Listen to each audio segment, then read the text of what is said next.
ఈరోజు దేవుని వాక్యము సామెతలు 3:5.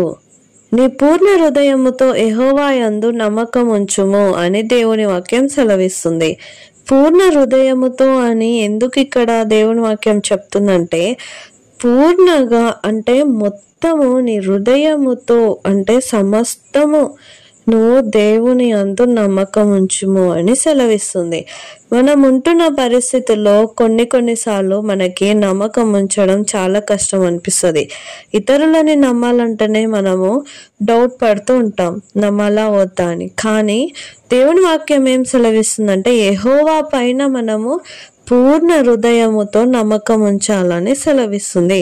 మరి మనము ఈ రోజులలో దేవుని యందు నమ్మకం ఉంచుతున్నామా లేదా అని ఆలోచించుకుందాం.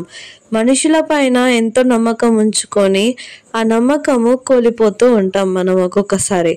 కానీ ఒక్కసారి దేవుని పైన మనం నమ్మకము ఉంచుకొని చూద్దాం.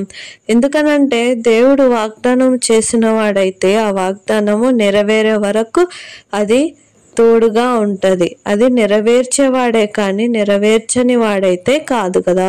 అయితే మనము ఇక్కడ దేవుని పైన పూర్ణ హృదయముతో నమ్మకాన్ని ఉంచుకుందాం.